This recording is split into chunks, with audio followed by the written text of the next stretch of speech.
देखो अब जो है हम अक्लेजिया कार्डिया को समझेंगे। देखो अक्लेजिया कार्डिया ये एक ऐसा डिसऑर्डर है, मोटिलिटी डिसऑर्डर है। पहली बात तो इसे उसका अक्लेजिया कार्डिया के अंदर क्या प्रॉब्लम होता है? There is failure of relaxation of the lower oesophageal sphincter. Lower oesophageal sphincter आपका रिलैक्स नहीं कर पा रहा, जिसके कारण आपको अक्लेजिया कार्डिया ये प्रॉब्लम हो रही है। क्यों नहीं कर पा रहा relax? Due to loss of inhibitory ganglions of the myenteric plexus. देखो क्या होता है ना, आपके जीआईटी के अंदर दो प्लेक्सस होते हैं। एक होता है आपके पास मिजनर प्लेक्सस, जो मिजनर प्लेक्सस जिसके होता है आपके सबम्यूकोसा के अंदर, और एक होता है आपका माइंट्रिक प्लेक्सस जिसे हम ऑर्बैक प्लेक्सस के नाम से जानते हैं। और ये बेसिकली आपके दोनों मसल लेयर्स के बीच में होता है, दैट इज मस्कुलरिस प्रोप्रिया के जो दो मसल लेयर्स होते हैं, इनर सर्कुलर आउटर लॉन्जिट्यूडनल, उसके बीच में लाया करता है ये माइंट्रिक और ऑर्बैक प्लेक्सस। इन माइंट्रिक और ऑर्बैक प्लेक्सस के जो इन्हिबिटरी गैंग्लियंस होते हैं उनका लॉस हो जाता है, जिसके कारण आपको अक्लेजिया कार्डिया होता है। मिजनर प्लेक्सस का कोई लेना देना नहीं होता अक्लेजिया कार्डिया के साथ। मिजनर प्लेक्सस का कोई लेना देना नहीं होता विद अक्लेजिया कार्डिया। वो लेना देना किसका होता है? ऑर्बैक प्लेक्सस माइंट्रिक प्लेक्सस के इन्हिबिटरी गैंग्लियंस का अब्सेंस होना। फिर हम बात करते हैं कि अक्लेजिया कार्डिया के अंदर जो वॉल होती है इसोफेगस की, वो नॉर्मल होती है। वॉल नॉर्मल होने का मतलब क्या है? वॉल नॉर्मल होने का मतलब ये है, कोई anatomical deformity like structure absent होती है। कोई एनाटॉमिकल डिफॉर्मिटी वॉल के अंदर अब्सेंट होती है, नहीं होती है प्रेजेंट। फिर हम बात करते हैं कि अक्लेजिया कार्डिया के अंदर जो आपका लोअर इसोफेजियल स्फिंक्टर होगा वो हमेशा क्लोज होगा, बिल्कुल भी ओपन नहीं होगा, थोड़ी सी भी जगह नहीं होगी। इसके कारण क्लोज एलियस के कारण जो आपका डिस्फेजिया आएगा वो इनिशियली किसके साथ आएगा? डिस्फेजिया इनिशियली आपके लिक्विड के साथ आएगा और फिर प्रोग्रेस करेगा ये टू सॉलिड्स के लिए। देखो सॉलिड्स के लिए इनिशियली डिस्फेजिया क्यों नहीं आता? इनिशियली नहीं आता क्योंकि आपको पता है अक्लेजिया के अंदर तो क्या है, क्लोज्ड एलियस है। लेकिन सॉलिड जो है ग्रेविटी की मदद से ये प्रेशर लगाते हैं किसके ऊपर? आपके क्लोज एलियस के ऊपर, और उसे ओपन करवा देते हैं। इसीलिए सॉलिड जो है इनिशियली जो है डिस्फेजिया उनके साथ नहीं होता, लिक्विड के साथ होता है। क्योंकि लिक्विड कोई ग्रेविटी प्रेशर नहीं अप्लाई करवाते, तो इनिशियली आपको लिक्विड के साथ डिस्फेजिया देखने को मिलेगा, जो कि प्रोग्रेस कर जाएगा तो both solids and liquids afterwards. फिर हम बात करते हैं कि जो स्फिंक्टर का प्रेशर है ये नॉर्मल भी हो सकता है और हाई भी हो सकता है अक्लेजिया कार्डिया के अंदर। ऐसा जरूरी नहीं है कि हमेशा आपके स्फिंक्टर का प्रेशर जो है हाई ही रहेगा, वो नॉर्मल भी हो सकता है कुछ कंडीशन के अंदर। फिर हम बात करते हैं टाइप्स के बारे में। प्राइमरी अक्लेजिया मतलब वही इनहिबिटरी गैंग्लियंस एब्सेंट होते हैं किसके अंदर? ऑर्बैक या फिर माइंट्रिक प्लेक्सस के अंदर। फिर हम बात करते हैं secondary achalasia which is secondary to disease that is Chagas disease, जिसके अंदर अक्वायर्ड डिस्ट्रक्शन हो जाता है किसका? गैंग्लिया का अक्वायर्ड डिस्ट्रक्शन हो जाता है। फिर हम बात करते हैं सूडोक्लोजिया। सूडोक्लोजिया होता है after the surrounding cancer, it is due to the surrounding cancer. कोई सराउंडिंग कैंसर है, जैसे कि आपका मान लीजिए स्टमक के कार्डिया का कैंसर हो गया, लंग का कैंसर हो गया, या फिर पैंक्रियाटिक कैंसर हो गया, ऐसे कुछ सराउंडिंग का कैंसर अगर हो गया तो वो आपका क्या कॉज करेगा? सूडोक्लेजिया कॉज करेगा। फिर हम बात करते हैं फैमिलियल एसोसिएशन के बारे में। तो फैमिलियल एसोसिएशन होता है एक सिंड्रोम के साथ, जिसे हम कहते हैं ट्रिपल ए सिंड्रोम। इस ट्रिपल ए सिंड्रोम में तीन ए है भाई। पहला ए स्टैंड करता है फॉर एलैक्रीमिया, दूसरा ए स्टैंड करता है फॉर अक्लेजिया, और तीसरा ए स्टैंड करता है for ACTH resistant adrenocortical insufficiency. इसका मतलब क्या है? किसी पेशेंट के अंदर एड्रेनोकॉर्टिकल इनसफिशिएंसी है, उसको हमने एसीटीएच दिया लेकिन फिर वो ठीक नहीं हो रही, तो इसको बोलेंगे एसीटीएच रेजिस्टेंट एड्रेनोकॉर्टिकल इनसफिशिएंसी। तो इस ट्रिपल ए सिंड्रोम को हम एल्ग्रो सिंड्रोम भी कहते हैं। इसके अंदर सिर्फ पीजीआई के अंदर एक सवाल आया हुआ था जो कि मैंने यहाँ पर मेंशन भी किया हुआ है, तो इसको आप बहुत इजीली सॉल्व कर सकते हो। ए लैक्रीमिया, अक्लेजिया और एसीटीएच रेजिस्टेंट एड्रेनोकॉर्टिकल इनसफिशिएंसी, ये तीन ए होते हैं। ट्रिपल ए एस जीन के साथ एसोसिएटेड है, ऑटोसोमल रिसेसिव है, इंपॉर्टेंट नहीं इसका। फिर हम बात करते हैं आपके क्लिनिकल फीचर्स के बारे में। तो पहली बात तो 15 से 50 साल की उम्र में देखने को मिलेगा। फीमेल्स के अंदर ज्यादा देखने को मिलेगा एज कम्पेयर टू मेल्स। बाकी पहला क्लिनिकल फीचर होता है डिस्पीजिया, और ये डिस्पीजिया के बारे में मैंने आपको बताया था कि ये डिस्पीजिया आपका स्टार्ट करेगा लिक्विड्स के साथ और इवेंचुअली ये प्रोग्रेसिव होने के कारण सॉलिड्स के साथ भी देखने को मिलेगा। फिर हम बात करते हैं ये प्रोग्रेसिव होता है इसलिए सॉलिड्स के साथ भी देखते हैं आगे जाकर। आपका रिकर्टिटेशन, हेलोटोसिस और रेस्पिरेशन। देखो इसको समझो, आपके पास ये डायलेटेड पार्ट है इजोफेगस का। क्यों? क्योंकि आपका खाना आगे जा नहीं पा रहा और ये आपका स्टमक है मान लीजिए ऐसा पूरा। ओके, तो इस डायलेटेड पार्ट के अंदर क्या हो जाएगा? बहुत सारा आपका खाना जम जाएगा due to this closed LES. इस क्लोज्ड एलियस के कारण जो है बहुत सारा खाना इस डायलेटेड पार्ट ऑफ इसोफेगस के अंदर चला जाएगा, और ये जो रिटेन्ड फूड है इसोफेगस के अंदर, इसके कारण रिगर्जिटेशन, हेलिडोसिस और एस्पिरेशन होगा सुपाइन पोजीशन के अंदर। एस्पिरेशन होगा सुपाइन पोजीशन के अंदर। फिर होगा वेट लॉस, क्योंकि आपका खाना जो है आपका एब्जॉर्ब ही नहीं हो पा रहा प्रॉपर, क्योंकि इंटेस्टाइन के अंदर जा ही नहीं पा रहा। और इंक्रीज रिस्क ऑफ कैंसर। देखो अब ये जो इंक्रीज रिस्क ऑफ कैंसर है डायलेटेड पार्ट के अंदर है। ओके, ये आपका यहाँ पर लोअर इसोफेजियल स्फिंक्टर और ये आपका स्टमक मान लीजिए, ये स्टमक है और ये आपका डायलेटेड पार्ट ऑफ इसोफेगस है, और ये आपका लोअर इसोफेजियल स्फिंक्टर जो कि क्लोज्ड है। तो आपको जो कैंसर है वो यहाँ पे नहीं हो रहा, कैंसर हो रहा है in the dilated part of the oesophagus. Okay, और डायलेटेड पार्ट ऑफ इसोफेगस के अंदर क्या है? स्क्वामस एपिथेलियम है, और स्क्वामस एपिथेलियम से कौन सा कैंसर होगा? स्क्वामस कैंसर होगा, स्क्वामस सेल कैंसर होगा। तो इसीलिए आपको यहाँ पर स्क्वामस सेल कार्सिनोमा होगा, ना कि एडिनोकार्सिनोमा, क्योंकि आपका जो प्रॉब्लम हो रहा है, कैंसर हो रहा है, वो इस लोअर इसोफेजियल स्फिंक्टर वाले पार्ट में हो ही नहीं रहा, वो डायलेटेड पार्ट में हो रहा है due to the accumulation of the food, उसके कारण आपको कैंसर हो रहा है। स्क्वामस सेल कार्सिनोमा होता है जो कि 10% रिस्क बढ़ जाती है, 20 टाइम्स और 10% रिस्क जो है बढ़ जाती है कैंसर की of developing squamous cell carcinoma in case of achalasia cardia as compare to normal patient.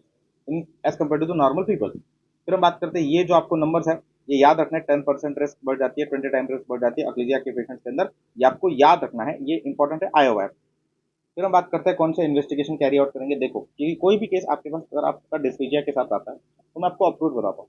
कोई भी पेशेंट कभी भी अगर डिस्पीजिया के साथ आता है तो आप उसको सबसे पहली इन्वेस्टिगेशन जो बोलोगे वो एंडोस्कोपी ही बोलोगे। सबसे पहली इन्वेस्टिगेशन जो आप बोलोगे वो एंडोस्कोपी ही बोलोगे। अब एंडोस्कोपी की फाइंडिंग जो है उसके बेसिस पर जो है हम अगला इन्वेस्टिगेशन बोलेंगे।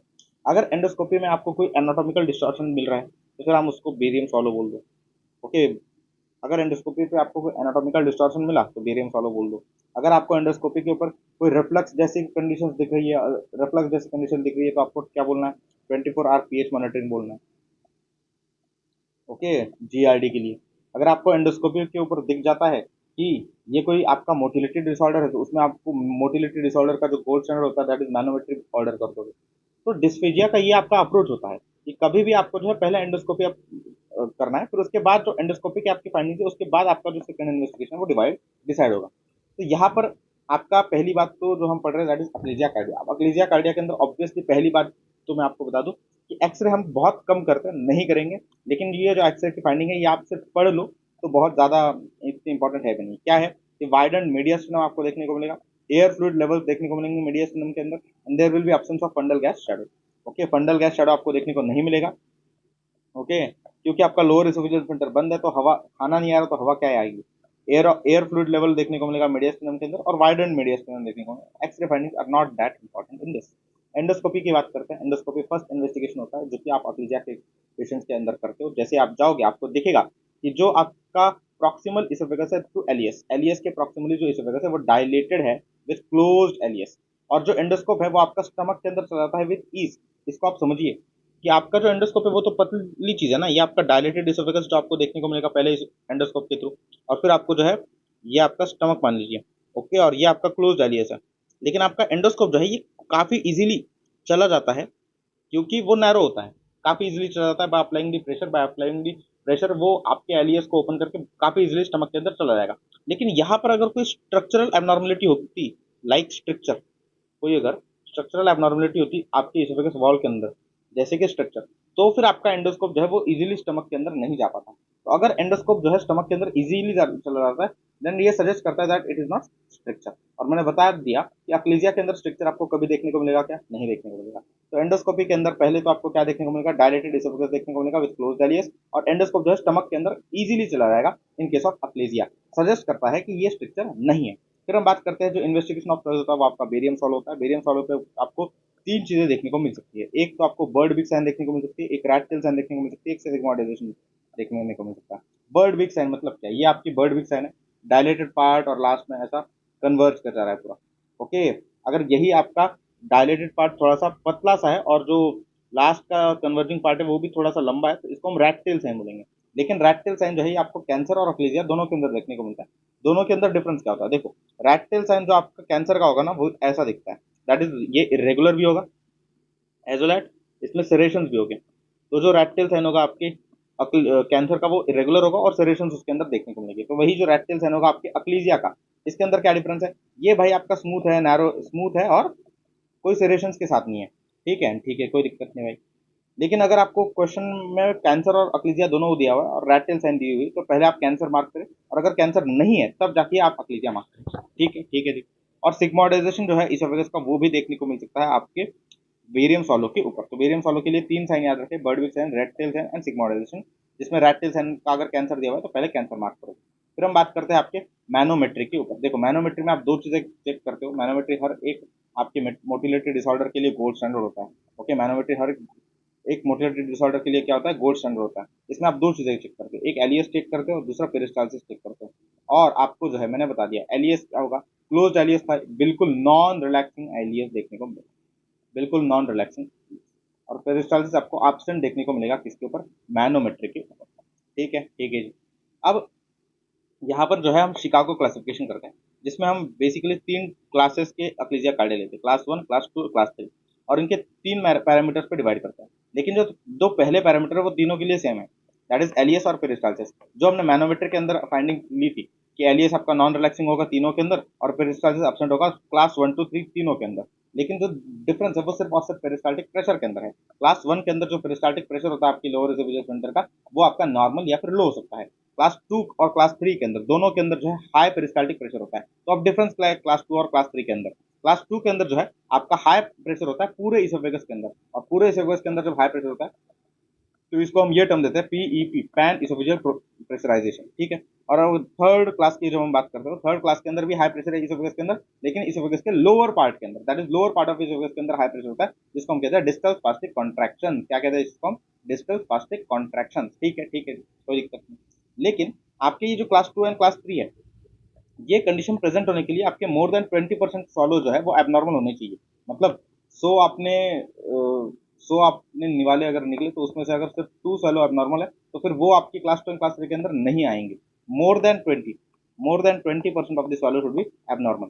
बाकी जितनी मैंने इन्फॉर्मेशन शिकागो क्लासिफिकेशन के बारे में इस तरफ दी हुई है, इससे आपके सारे क्वेश्चन शिकागो क्लासिफिकेशन के बन जाएंगे। क्या बताया मैंने? लोअर इसोफेजियल स्फिंक्टर और पेरिस्टाल्सिस तीनों क्लासेस के लिए सेम होता है, नॉन रिलैक्सिंग और अपसेंट।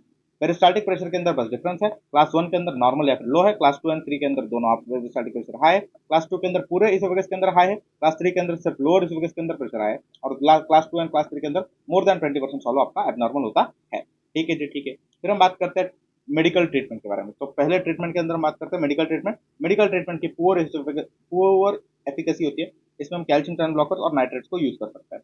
इंजेक्शन हम यूज कर सकते हैं बॉटुलिनम टॉक्सिन का, लेकिन बॉटुलिनम टॉक्सिन जो है वो आपका ट्रांजिएंटली रिलैक्स करता है, एलियस को क्या करता है, ट्रांजिएंटली रिलैक्स करता है, जिसके कारण इसका रिकरेंस रेट जो है बहुत ज्यादा है, मोर देन 50%। बलून डायलिटेशन ये कर सकता है। बलून डायलिटेशन के साथ बस एक आपकी हमेशा रिस्क एसोसिएटेड होती है, दैट इज परफोरेशन, लेकिन फिर भी आपका बलून डायलिटेशन काफी अच्छा टेक्निक है जो हम कर सकते हैं, और इसकी ये स्कीमेटिक डायग्राम यहाँ पे दिखाई हुई है। फिर हम बात करते हैं जो आपका ट्रीटमेंट ऑफ चॉइस है भाई, जो सर्जरी हम करते हैं इसलिए पढ़ रहे हैं ना सर्जरी के अंदर, जो ट्रीटमेंट ऑफ चॉइस है that is healers मायोटोमी। More than 90% इसकी एफिकेसी होती है। हेलर्स मायोटोमी के अंदर जैसे नाम बता रहे हैं मायोटोमी, इसके अंदर हम मसल को कट कर देंगे, सिर्फ और सिर्फ मसल को कट कर देंगे। अब हेलर्स मायोटोमी को दो अप्रोचेस हो सकते हैं, laparoscopic approach, laparotomic approach. Laparoscopic approach आप ज्यादा प्रेफर करते हो as compare to laparotomy approach. लेकिन प्रॉब्लम क्या है ना, इसके अंदर हेलर्स मायोटोमी के अंदर चूंकि हम क्या कर रहे हैं ना, आपके मसल को कट कर रहे हैं, तो इसलिए आपको एक साइड इफेक्ट देखने को मिलता है, that is gastro-oesophageal reflux disease. और इस गैस्ट्रोएसोफेजियल रिफ्लक्स डिसीज के साइड इफेक्ट को कंट्रोल करने के लिए, इसको रिस्क को कंट्रोल करने के लिए, कम करने के लिए हम डॉर फंड एप्लीकेशन कर देते हैं, जो कि पार्शियल फंड एप्लीकेशन होता है। इसके बारे में हम डिटेल में पढ़ेंगे जीआरडी के अंदर, इसके अंदर पढ़ेंगे जीआरडी के अंदर पढ़ेंगे। डॉर फंड एप्लीकेशन कर देते हैं, जिसे हम पार्शियल फंड एप्लीकेशन भी करते कहते हैं। तो आपका टोटल सर्जरी क्या करना है आपको? हेलर्स मायोटोमी करना है along with dot fund application. Dot fund application करते हैं टू प्रिवेंट दी जीईआरडी, ठीक है। फिर हम मैं बता दूं कि हेलर्स मायोटोमी के अंदर हम जो है क्या करते रहे थे, लोअर इसोफेजियल स्फिंक्टर के मसल को कट कर रहे हैं। साथ में आपके जो स्टमक की कुछ मसल होता है जो कि यहाँ पर इस पोर्शन के अंदर प्रेजेंट होता है, जिसे हम कहते हैं कॉलर स्लिंग मसल, उनको भी अगर हमने कट कर दिया तो अच्छे रिजल्ट आपको देखने को मिलेंगे, ठीक है, क्लैरिटी। दूसरा जो आप ट्रीटमेंट ऑफ दूसरा जो आप सर्जरी कर सकते हो दैट इज पर ओरल एंडोस्कोपिक मायोटोमी। जो अब मायोटोमी हम कर रहे थे मसल को, हेलर्स मायोटोमी के अंदर भी हम मायोटोमी ही कर रहे थे, मसल को ही कट कर रहे थे, लेकिन वहां पर लैप्रोस्कोपिक या फिर लैप्रोटोमी अप्रोच हम यूज कर रहे थे। यहाँ पर हम क्या करेंगे, एंडोस्कोपिक अप्रोच यूज करेंगे मसल को कट करने के लिए।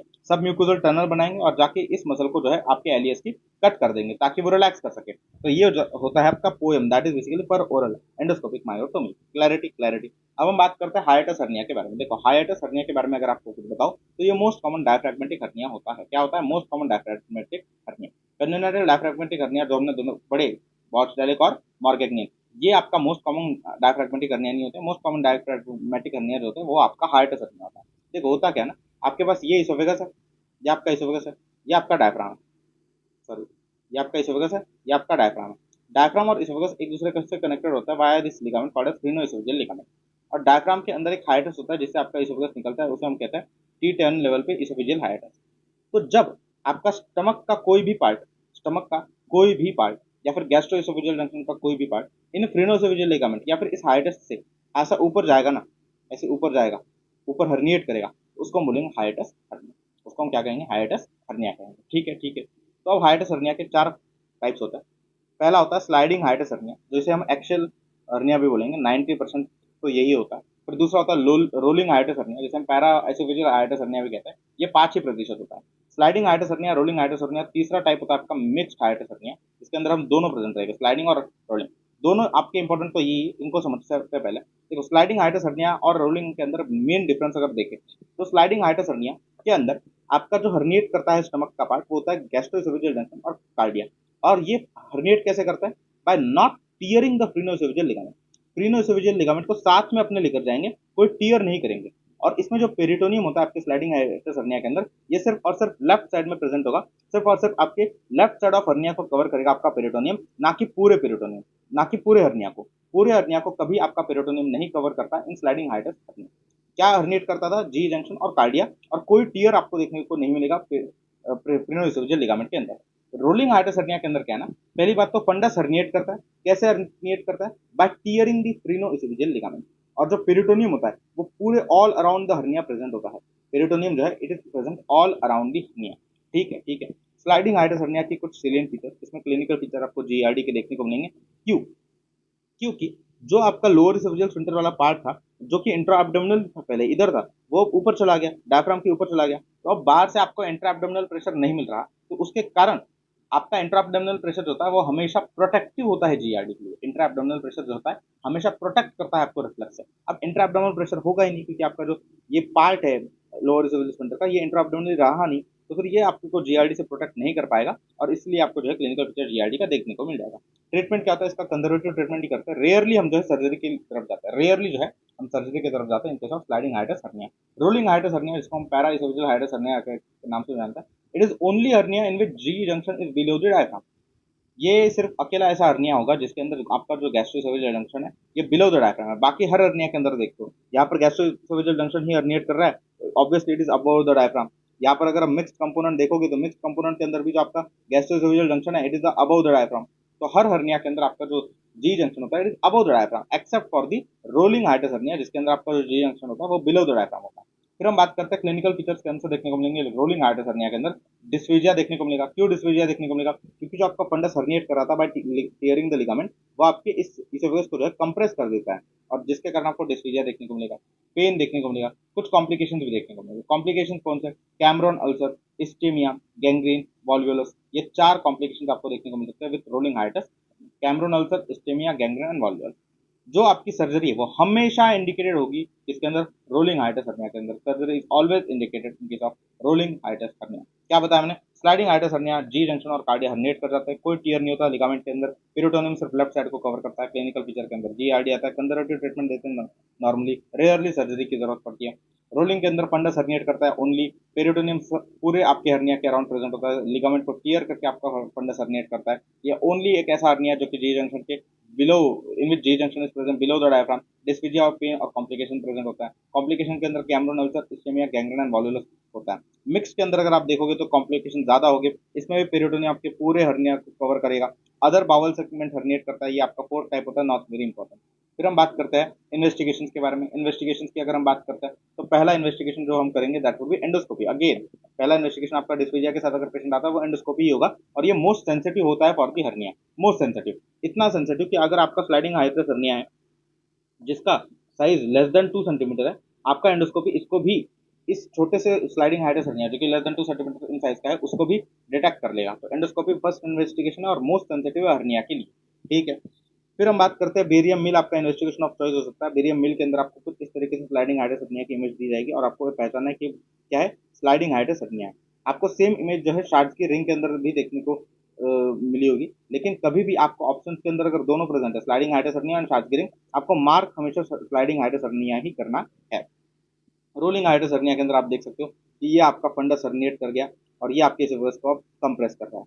इधर भी आप देख सकते हो ये आपका फंडस हर्निएट कर गया, ओके, हाइएटस हर्निया, और ये अब आपके इसेफेगस को कंप्रेस कर रहा है। ठीक है, ठीक है। तो ये रोलिंग हाइएटस हर्निया के हमने बेरियम सॉलिड की इमेजेस देख ली, स्लाइडिंग की देख ली। फिर मैं बताता हूँ कि एक्सरे के ऊपर आपको क्या देखने को मिलेगा? Retrocardiac air fluid level. Retrocardiac air fluid level का मतलब कि हार्ट के पीछे आपको अब जो है एयर फ्लूइड देखने को मिलेगा। क्यों ऐसा? क्योंकि नॉर्मली आपका फंडस यहाँ पे होता था, नॉर्मली फंडस का जो एयर शॉर्टेज देखने को मिलता था वो यहाँ देखने को मिलता था, ये आपका ऊपर चला गया, फंडल शैडो ग्रोथ अप। अब वो ऐसा लग रहा है कि हार्ट के पीछे प्रेजेंट है, तो वो आपका रेट्रोकार्डियक एयर फ्लूइड लेवल जो है आपको देखने को मिलता है एक्सरे के ऊपर। एक्सरे हम यहाँ पर भी रूटीनली नहीं करते हैं। फिर हम बात करते हैं ट्रीटमेंट के बारे में। तो ट्रीटमेंट के अंदर हम क्या करेंगे? फंड एप्लीकेशन करेंगे, नी सर फंड एप्लीकेशन करते हैं, जो कि आपका कंप्लीट 360 डिग्री रैप होता है around the lower part of the oesophagus. ये हम ज्यादा इसके बारे में पढ़ेंगे इन केस ऑफ जीआरडी। साथ में हम एलिसन रिपेयर करते हैं, जिसे हम क्लोरोप्लास्टी करते हैं। देखो एलिसन रिपेयर क्लोरोप्लास्टी के अंदर क्या करता है, जो आपका ये राइट क्रस होता है ना डायफ्राम का, ये राइट क्रस है, सॉरी, ये जो आपका राइट क्रस है डायफ्राम का, ये बेसिकली इस इसोफेगस को कवर कर रहा है। तो ये राइट जो आपका क्रस है डायफ्राम का, इसमें काफी सारी खाली जगह होती है। इस खाली जगह को हम बेसिकली टाइट कर देंगे, सूचर से स्टिच कर देंगे, ताकि जो है आपका ये जो प्रॉब्लम है हाइटस हर्निया का, ये हो ही ना। ओके, लेकिन एलिसन रिपेयर का अगर अकेले आप कभी नहीं करते हो, क्योंकि इसका जो रिकरेंस होता है वो बहुत ज्यादा होता है, रिकरेंस इज वेरी हाई। इसलिए आप हमेशा इसको किसी के साथ ऐड ऑन करोगे, दैट इज फंड एप्लीकेशन के साथ आप ऐड ऑन करते हो। तो याद करना क्या आपको, ट्रीटमेंट के लिए fundoplication plus Allison repair for hiatus. पूरा रिवीजन 2 मिनट में करवा दो। क्या बताया मैंने आपको? अक्लीजिया कार्डिया। अक्लीजिया कार्डिया के अंदर क्या होता है? Failure of relaxation of lower oesophageal sphincter due to loss of inhibitory angles in the myenteric plexus. Submucosa के मिजनर प्लेक्सस का कोई संबंध नहीं होता अक्लीजिया कार्डिया के साथ। मसल जो होते हैं जिसके अंदर आपका ऑर्बिटल प्लेक्सस होता है, माइंटर प्लेक्सस होता है, उनके जो अक्लीजिया, उनके अंदर जो इनहिबिटरी गैंग्लियंस होते हैं वो एब्सेंट होता है। जो वॉल होता है वो नॉर्मल होती है, स्ट्रक्चर जैसा कोई स्ट्रक्चर आपके इसोफेजियल वॉल के ऊपर प्रेजेंट नहीं होता अक्लीजिया कार्डिया के अंदर। क्लोज्ड एलियस होता है, जिसके कारण डिस्प्लेजिया आपको लिक्विड्स के अंदर पहले देखने को मिलेगा और उसके बाद सॉलिड्स के अंदर देखने को मिलेगा। स्फिंक्टर प्रेशर नॉर्मल भी हो सकता है और हाई भी हो सकता है, कोई इन दोनों में से कुछ भी हो सकता है। Primary achalasia is due to absence of inhibitory ganglion. Secondary achalasia is due to secondary disease, that is Chagas disease, जिसके कारण अक्वायर्ड डिस्ट्रक्शन ऑफ गैंग्लिया हो जाता है। Pseudo achalasia is caused by due to surrounding area cancer, जैसे कि stomach के cardiac cancer, lung cancer, pancreatic cancer, ये जारी कैंसर आपके सूडो अक्लेजिया कॉज करेंगे। फैमिलियल वेरिएशन जो होता है वो होता है ट्रिपल ए सिंड्रोम, जिसे हम एल्ग्रो सिंड्रोम भी कहते हैं। इसके अंदर 3 ए होते हैं, A for alacrimia, A for achalasia, A for ACTH resistant adrenocortical insufficiency. ये ट्रिपल ए एस जिन के साथ एन ऑटोसोमल रिसेसिव होता है। क्लिनिकल फीचर्स के अंदर अगर आप देखोगे तो डिस्फेजिया, जो कि लिक्विड के साथ स्टार्ट होता है और प्रोग्रेस कर जाता है सॉलिड्स के साथ, प्रोग्रेसिव डिस्फेजिया होता है। और फिर हम बात करते हैं, आपको रिगर्जिटेशन देखने को मिलेगा, हेलोडोसिस देखने को मिलेगा, एस्पिरेशन देखने को मिलेगा ड्यू टू डायलेटेड, जिसके अंदर फूड रिटेंड होता है उस डायलेटेड पार्ट के अंदर। वेट लॉस आपको देखने को मिलेगा क्योंकि खाना ही नहीं खा रहे हो। Increase risk of cancer due to dilated part के अंदर, risk of cancer dilated part के अंदर होगा, ना कि एलियस के अंदर होगा, इसलिए स्क्वामस सेल कार्सिनोमा होगा। 10% रिस्क बढ़ जाती है, 20 टाइम से इंक्रीज कर जाती है। इन्वेस्टिगेशन के अंदर पहला इन्वेस्टिगेशन आपका एंडोस्कोपी होगा, एक्सरे भी हम कर सकते हैं। एक्सरे के अंदर आपको वाइडेड मीडियस्टिनम, एयर फ्लूइड लेवल देखने को मिलेगा और absence of fundal gas shadow देखने को मिलेगा। एंडोस्कोपी जो कि आपका पहला इन्वेस्टिगेशन होता है, इसके अंदर आपको डायलेटेड इसोफेगस देखने को मिलेगा with closed LES, dilated oesophagus with closed LES. और एंडोस्कोप बहुत इजीली स्टमक के साथ चला जाएगा, इंडिकेटिंग कि ये स्ट्रक्चर नहीं है।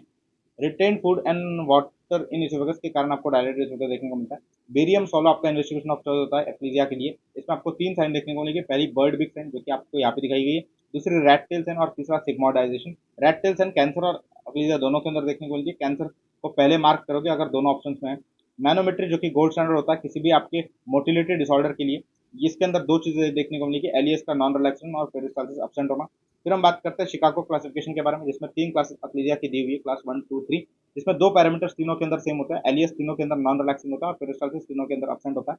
जो डिफरेंस है वो आपका पेरिस्टाल्टिक प्रेशर लाता है। क्लास 1 के अंदर पेरिस्टाल्टिक प्रेशर आपका नॉर्मल या फिर लोज होता है। क्लास 2 एंड 3 के अंदर पेरिस्टाल्टिक प्रेशर हाई होता है। क्लास 2 के अंदर पूरे इसोफेगस के अंदर आपका पेरिस्टाल्टिक प्रेशर हाई होता है, जिसे हम पैन इसोफेजियल प्रेशराइजेशन कहते हैं। क्लास 3 के अंदर आपके सिर्फ और सिर्फ लोअर इसोफेगस के अंदर प्रेशर हाई होता है, जिसको हम डिस्टल फास्टिक कॉन्ट्रैक्शन कहते हैं। क्लास 2 एंड 3 के अंदर हम तभी डालेंगे किसी भी अक्लीजिया वाली कंडीशन को जब more than 20% of this swallows will be abnormal. फिर हम बात करते हैं ट्रीटमेंट के बारे में। अगर हम बात करते हैं मेडिकल ट्रीटमेंट के बारे में, तो मेडिकल ट्रीटमेंट की पूर एफिकेसी होती है। इसमें हम कैल्शियम चैनल ब्लॉकर और नाइट्रेट्स को यूज कर सकते हैं। इंजेक्शन बॉटुलिन टॉक्सिन का देख सकते हैं, लेकिन चूंकि ये ट्रांजेंटली काम करता है, इसका रिकरेंट रेट ज्यादा होता है। बलून डायलिटेशन परफोरेशन के रिस्क के साथ आता है, लेकिन काफी सक्सेसफुल होता है बलून डायलिटेशन भी, ये भी हम कर सकते हैं। ये ट्रीटमेंट ऑफ चॉइस नहीं है, फिर भी बलून डायलिटेशन की स्कीमेटिक डायग्राम यहाँ पे दी हुई है। ट्रीटमेंट ऑफ चॉइस होता है आपका Heller's myotomy plus Dor's fundoplication. Dor's fundoplication हम करते हैं हेलर्स माइटोमी के कारण होने वाला जीआरडी को प्रिवेंट करने के लिए। अगर हम बात करते हैं लैप्रोस्कोपिक अप्रोच से ज्यादा करेंगे एज कम्पेयर टू लैप्रोटोमी अप्रोच, सिर्फ और सिर्फ मसल को कट किया जाता है। कॉलर स्लिंग मसल, जो कि स्टमक की मसल होती है, ना कि लोअर स्फिंक्टर की, अगर उनको हम कट कर ले तो बेटर रिजल्ट आपको देखने को मिलता है। पोएम, दैट इज पर ओरल एंडोस्कोपिक माइटोमी, इसके अंदर जो है सब म्यूकोजल टनल बनाएंगे और एंडोस्कोपिकली जो है लोअर स्फिंक्टर मसल को जो है कट कर देते हैं, जिसके कारण जो है हम प्रिवेंट कर देते हैं आपके अक्लीजिया कार्डिया को। ठीक ठीक है। फिर हम बात करते हैं हाइटस हर्निया के बारे में। इसमें फ्रीनोइसोफेजियल लिगामेंट और हाइटस होता है, इसके अंदर आपका स्टमक का कोई पार्ट हर्निएट करेगा, जिसको हम बोलेंगे हाइटस हर्निया। ये मोस्ट कॉमन डायफ्रैग्मेटिक हर्निया होता है। इसमें अगर आप देखोगे 4 टाइप्स होता है। पहला स्लाइडिंग हाइटस हर्निया, जिसको एक्सियल नाम से भी जाना जाता है। 90% ये आपका होता है टोटल हाइटस हर्निया का। रोलिंग हाइटस हर्निया, जिसे हम पैरा इसोफेजियल हाइटस हर्निया भी कहता है, और ये 5% फॉर्म करता है टोटल हाइटस हर्निया का। स्लाइडिंग के अंदर जो है आपका जी जंक्शन एंड कार्डिया हर्निएट कर जाता है विदाउट टियरिंग द लिगामेंट, और पेरिटोनियम सिर्फ लेफ्ट साइड पे प्रेजेंट होता है। इसके क्लिनिकल फीचर के अंदर जीआरडी आता है। रेयरली आप सर्जरी करते हो, मोस्टली आप कंजर्वेटिव मैनेजमेंट से इस कंडीशन को हील करते हो। रोलिंग आइटिस हर्निया के अंदर आपका फंडस हर्निएट करता है पूरी तरीके से, हर डायरेक्शन से आपका जो है पेरिटोनियम कवर करता है, और लिगामेंट को टियर करके आपका फंडस जो है हर्निएट करता है। ये अकेला एक ऐसा हर्निया है जिसके अंदर जी जंक्शन जो है बिलो डायफ्राम प्रेजेंट होता है, बाकी हर हर्निया के अंदर जो आपका जी जंक्शन था वो अबो डायफ्राम प्रेजेंट होता था। क्लिनिकल फीचर के अंदर डिस्पीजिया होता है, क्योंकि जो आपका फंडस हर्निएट करता है वो आपके इसोफेगस को जो है कंप्रेस कर देता है। साथ में पेन और कॉम्प्लिकेशन जैसे कि Cameron ulcer, ischaemia, gangrene and volvulus देखने को मिलेगा। और ट्रीटमेंट के अंदर सर्जरी हमेशा इंडिकेटेड होगी रोलिंग हाइडस हर्निया के अंदर। स्लाइडिंग आइटिस हर्निया के अंदर कंजर्वेटिव मैनेजमेंट हम कर सकते हैं। रोलिंग आइटिस हर्निया के अंदर जो आपकी सर्जरी है it is always indicated. Mix hernia के अंदर भी आपका जो पेरिटोनियम है हमेशा all around the hernia present होता है, कॉम्प्लिकेशन ज्यादा होता है मिक्स के अंदर। अदर बावल सेगमेंट हर्निएट ये बहुत कम रेयर होता है। फिर हम बात करते हैं इन्वेस्टिगेशन के बारे में। पहला इन्वेस्टिगेशन इसमें भी एंडोस्कोपी होता है, जो कि मोस्ट सेंसिटिव होता है। 2 सेंटीमीटर का स्लाइडिंग आइटिस हर्निया भी आप एंडोस्कोपी से डिटेक्ट कर सकते हो। एक्सरे के ऊपर आपको रेट्रोकार्डियक एयर फ्लूइड देखने को मिलेगा, दैट इज हार्ट के पीछे आपको जो है एयर फ्लूइड देखने को एयर देखने को मिलती है। ऐसा क्योंकि जो आपका फंडल गैस है ये फंडल गैस शैडो जो ऊपर चला जाता है इन केस ऑफ हर्निया। फिर हम बात करते हैं barium mill investigation of choice होता है। स्लाइडिंग आइटिस हर्निया के अंदर आपको इस तरीके से बेरियम सॉलो की इमेज देखने को मिलेगी। रोलिंग आइटिस हर्निया के अंदर आप देख सकते हो फंडस हर्निएट किया हुआ है, जिसके कारण ये इसोफेगस को डिस्पीजिया के अंदर डाल रहा है कंप्रेस करके। ये भी आपका रोलिंग आइटिस हर्निया है, ये आपका फंडस हर्निएट किया, ये बाकी का पार्ट है आपके स्टमक का, ये आपका फंडस हर्निएट किया हुआ और कंप्रेस कर रहा है इसोफेगस को। फिर हम बात करते हैं इसके ट्रीटमेंट में हम fundoplication plus Allison repair करते हैं। फंड एप्लीकेशन नीसन वाला करेंगे complete wrap 360 degree, Allison repair फ्लोरोप्लास्टी। तो ये आपका हो गया बेसिकली सारा, मैंने बता दिया, रिवाइज भी करवा दिया। अब मैं आपके सारे क्वेश्चन सॉल्व करवाता हूँ इसके। तो पहला सवाल क्या है, which of the following is not feature of Allgrove syndrome. Allgrove syndrome triple A syndrome था, इसके अंदर पहला ए था अलेक्रेमिया अक्लेजिया, और तीसरा था आपका एसीटीएच रेजिस्टेंट एड्रेनोकॉर्टिकल इंसफिशियंसी। इसमें आपका अक्लोराइड्री आंसर हो जाएगा। फिर मैं बात करता हूँ आपके दूसरे क्वेश्चन के बारे में। दूसरा क्वेश्चन क्या कहता है, दूसरा क्वेश्चन कहता है एक 35 साल का मेल है with BMI of 18.5 presented dysphasia for 1 year. Barium picture आपको दिखाई गई है। Which of the investigation should required in this question. ये आपकी मैनोमेट्री, ये आपका कौन सा इमेज हो जाता है, ये आपका इमेज हो जाता है बेसिकली बर्ड विक साइन का। बर्ड विक साइन है, आपने एंडोस्कोपी कर ली है। इसके बाद आप दो चीज़ें जो कर सकते हो, दैट इज क्या कर सकते हो आप भाई, तो यू अपर जे एंडोस्कोपी और मैनोमेट्री करोगे ना आप। बायोप्सी का कोई रोल मैंने बताया कि एक्लिजिया के अंदर नहीं, बिल्कुल नहीं। कैंसर हो के कैंसर अगर होगा तो उसके अंदर हम बायोप्सी करते हैं। 24 आवर पीएच मॉनिटरिंग तब करेंगे जब जीआरडी का केस होगा भाई। मैनोमेट्री करेंगे क्योंकि ये मोटिलिटी डिसऑर्डर आपको दिख रहा है अक्लीजिया कार्डिया। सीईसीटी भी हम कैंसर के अंदर ही करते हैं मोस्टली। फिर हम बात करते हैं कि एक 45 साल का मेन है जो ओपीडी के अंदर आता है with dysphagia to both solids and liquid. Esophageal manometry को परफॉर्म किया, it's revealed premature contraction. Premature contraction with more than 20% wet swallows and abnormally increased in lower esophageal pressure more than 450। तो आपका पहली बात तो lower esophageal pressure बढ़ा हुआ है, तो ये टाइप 3 के अंदर आ जाएगा अक्लीजिया के, okay, according to Chicago classification. और मोर देन 20% आपको एबनॉर्मल होना चाहिए था, वो भी दिया हुआ है, तो टाइप 3 अक्लीजिया के अंदर आ जाएगा, जिसके अंदर आपका लोअर esophagus के अंदर प्रेशर बढ़ जाता है। Sigmoid configuration with tapering beak like deformity. Sigmoidization भी आपको देखने को मिलता है, बीक लाइक डिफॉर्मिटी भी देखने को मिलती है at lower esophageal sphincter on barium solid is a feature of achalasia cardia. फिर हम बात करते हैं आपके पीएच मॉनिटर इस क्वेश्चन के बारे में। Which investigation are not commonly use or less significant in the picture depict है।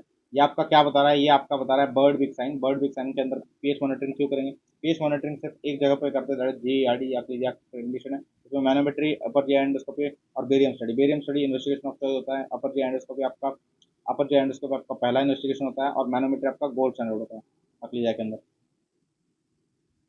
ये जो आपका क्वेश्चन दिया हुआ है, which of the following statement is about achalasia is false. Primary achalasia absence of ganglion cells के कारण होता है, ये करेक्ट है। Secondary achalasia is due to Chagas disease, ये भी करेक्ट है। Pseudo achalasia is due to secondary achalasia, नहीं भाई, ये pseudo achalasia is due to cancer, surrounding cancer like pancreatic cancer, stomach के, कार्डिया के कैंसर, लंग कैंसर। ये question क्या आपका, विच of the following statement about hiatus hernia is false. Hiatus hernia के कारण फॉल्स स्टेटमेंट कौन सी है। Most common type is sliding hiatus hernia, ये करेक्ट है। In sliding hiatus hernia G junction move proximally, ये भी करेक्ट है। कैमरन अल्सर इज एसोसिएटेड, नहीं भाई, कॉमरन अल्सर जो है ये रोलिंग के साथ एसोसिएटेड होता है, ना कि स्लाइडिंग हाइटस हर्निया के साथ। तो पे इज पोस्टीरियर, ये भी करेक्ट है। आप आगे आप पढ़ोगे जीआरडी के अंदर कैसा, ठीक है। तो इतनी सारी चीज़ें अगर पढ़ लिए तो अगले ऑडियो के अंदर हम, अगले लेक्चर के अंदर हम जीआरडी पढ़ेंगे। जीआरडी बड़ा टॉपिक है, तो उसके लिए पूरा एक लेक्चर देता है। फिर इसोफेजियल कैंसर के लिए एक लेक्चर लेंगे। और इस तरीके से हमारे सिलेबस खत्म हो जाएगा।